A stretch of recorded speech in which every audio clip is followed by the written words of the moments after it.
जय श्री राम भक्तों स्वागत है आपका हमारा चैनल देववाणी में। भक्तों, आपको हमारी कथाएं कैसी लगती हैं हमें कमेंट करके ज़रूर बताएं। भक्तों, हमारी कथाओं को लाइक अधिक से अधिक करें, इन्हें शेयर करें और हमारे चैनल को अधिक से अधिक सब्सक्राइब करें। भक्तों, आपसे एक गुजारिश है, हमें इंस्टाग्राम पर फॉलो करें जिसका लिंक डिस्क्रिप्शन में दिया गया है। तो चलिए शुरू करते हैं आज की कथा। जय श्री राम दोस्तों, ये कथा बहुत ही उत्तम है। पूरा सुन के लाइक जरूर कीजिएगा और हमारी कथा को शेयर करना ना भूलिएगा, ताकि समाज में जो लोग इस कहानी को सुने उन्हें कुछ अच्छी बातें सीखने को मिले। चलिए कथा की ओर चलते हैं। आज की कथा है आदमी का दर्द और प्यार। आइए कथा श्रवण करें। दोस्तों, कथा कुछ इस प्रकार प्रारंभ होती है। सोहन बेटा, मैं तुम्हारे काका के घर जा रहा हूँ। क्यों पिताजी? और आप आजकल काका के घर बहुत जा रहे हो? आपका मन मान रहा हो तो चले जाओ पिताजी। लो ये पैसे रख लो, काम आएंगे। पिताजी का मन भर आया। उन्हें आज अपने बेटे को दिए गए संस्कार लौटते नजर आ रहे थे। जब सोहन स्कूल जाता था वह पिताजी से जेब खर्च लेने में हमेशा हिचकिचाता था, क्योंकि घर की आर्थिक स्थिति ठीक नहीं थी। पिताजी मजदूरी करके बड़ी मुश्किल से घर चला पाते थे, पर माँ फिर भी उसकी जेब में कुछ सिक्के डाल देती थी, जबकि वह बार बार मना करता था। सोहन की पत्नी का स्वभाव भी उसके पिता की तरफ कुछ खास अच्छा नहीं था। वह रोज पिताजी की आदतों के बारे में कहा सुनी करती थी। उसे यह बड़ों से टोका टाकी पसंद नहीं थी। बच्चे भी दादा के कमरे में नहीं जाते थे। सोहन को भी देर से आने के कारण बात करने का समय नहीं मिलता था। एक दिन पिताजी का पीछा किया। आखिर पिताजी को काका के घर जाने की इतनी जल्दी क्यों रहती है? वे प्रातः ही नाश्ता करके काका के घर क्यों चले जाते हैं? इसका क्या कारण है? उसके मन में यह बात खटकने लग गई। वह यह देखकर हैरान रह गया कि पिताजी तो काका के घर जाते ही नहीं। पिताजी ये क्या कर रहे हैं? वह तो स्टेशन पर एकांत में शून्यमंशक एक पेड़ के सहारे घंटों बैठे रहते थे।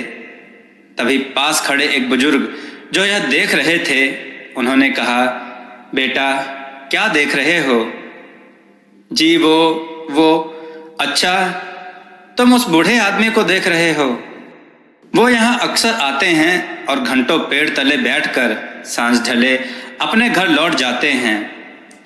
किसी अच्छे संभ्रांत घर के लगते हैं। बेटा, ऐसे एक नहीं अनेकों बुजुर्ग माएँ, बुजुर्ग पिता तुम्हें आसपास मिल जाएंगे। जी मगर क्यों?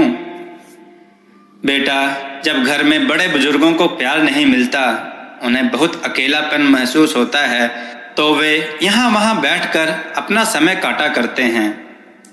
वैसे क्या तुम्हें पता है, बुढ़ापे में इंसान का मन बिल्कुल बच्चे जैसा हो जाता है। उस समय उन्हें अधिक प्यार और सम्मान की जरूरत पड़ती है, पर परिवार के सदस्य इस बात को समझ नहीं पाते।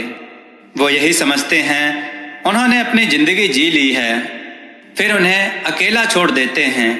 कहीं साथ ले जाने से कतराते हैं। बात करना तो दूर, अक्सर उनकी राय भी उन्हें कड़वी लगती है। जबकि वही बुजुर्ग अपने बच्चों को अपने अनुभवों से आने वाले संकटों और परेशानियों से बचाने के लिए सटीक सलाह देते हैं। घर लौटकर सोहन ने किसी से कुछ नहीं कहा। जब पिताजी लौटे, सोहन घर के सभी सदस्यों को देखता रहा। किसी को भी पिताजी की चिंता नहीं थी।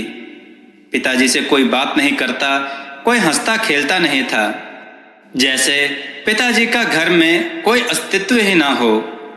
ऐसे परिवार में पत्नी बच्चे सभी पिताजी को इग्नोर करते हुए दिखे। सबको राह दिखाने के लिए आखिर सोहन ने भी अपनी पत्नी और बच्चों से बोलना बंद कर दिया। वो काम पर जाता और वापस आता, किसी से कोई बातचीत नहीं।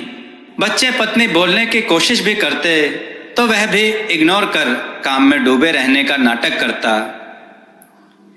3 दिन से सभी परेशान हो उठे। पत्नी बच्चे इस उदासी का कारण जानना चाहते थे। सोहन ने अपने परिवार को अपने पास बिठाया, उन्हें प्यार से समझाया कि मैंने तुमसे 4 दिन बात नहीं की तो तुम कितने परेशान हो गए। अब सोचो तुम पिताजी के साथ ऐसा व्यवहार करके उन्हें कितना दुख दे रहे हो। मेरे पिताजी मुझे जान से प्यार करते हैं, जैसे तुम्हारी माँ। और फिर पिताजी के अकेले स्टेशन जाकर घंटों बैठकर रोने की बात छुपा गया वह। सभी को अपने बुरे व्यवहार का बहुत खेद हुआ। सभी ने कान पकड़े। उस दिन जैसे ही पिताजी शाम को घर लौटे, तीनों बच्चे उनसे चिपट गए। दादाजी, आज हम आपके पास बैठेंगे, कोई किस्सा कहानी सुनाओ ना। पिताजी की आंखें भीग आईं। वो बच्चों को लिपटकर उन्हें प्यार करने लगे और फिर जो किस्से कहानियों का दौर शुरू हुआ वह घंटों चला। इस बीच सोहन की पत्नी उनके लिए फल तो कभी चाय नमकीन लेकर आती। पिताजी बच्चों और सोहन के साथ स्वयं भी खाते और बच्चों को भी खिलाते। अब घर का माहौल पूरी तरह बदल गया था। एक दिन सोहन बोला, पिताजी क्या बात है, आजकल काका के घर नहीं जा रहे हो? नहीं बेटा, अब तो अपना घर ही स्वर्ग लगता है। दोस्तों, आज सभी में तो नहीं लेकिन अधिकांश परिवारों के बुजुर्गों की यही कहानी है। बहुधा आसपास के बगीचों में, बस अड्डों पर, नज़दीकी रेलवे स्टेशन पर परिवार से तिरस्कृत भरे हुए परिवार में एकाकी जीवन बिताते हुए ऐसे कई बुजुर्ग देखने को मिल जाएंगे। आप भी कभी ना कभी अवश्य बूढ़े होंगे, आज नहीं तो कुछ वर्षों के बाद होंगे। जीवन का सबसे बड़ा संकट है बुढ़ापा। घर के बुजुर्ग ऐसे बूढ़े वृक्ष हैं जो बेशक फल ना देते हों पर छांव तो देते ही हैं। अपना बुढ़ापा खुशहाल बनाने के लिए बुजुर्गों को अकेलापन महसूस ना होने दीजिए। उनका सम्मान भले ही ना कर पाएं पर उन्हें तिरस्कृत मत कीजिए, उनका ख्याल रखिए। दोस्तों, आपको यह कथा कैसी लगी? अपने विचार और सुझाव कमेंट में जरूर दें। हमारी कथाओं को लाइक करें, हमारे चैनल को सब्सक्राइब करना ना भूलें। हमारी कथाओं को शेयर जरूर करें जिससे लोगों को अच्छा ज्ञान प्राप्त हो। जय श्री राम भक्तों।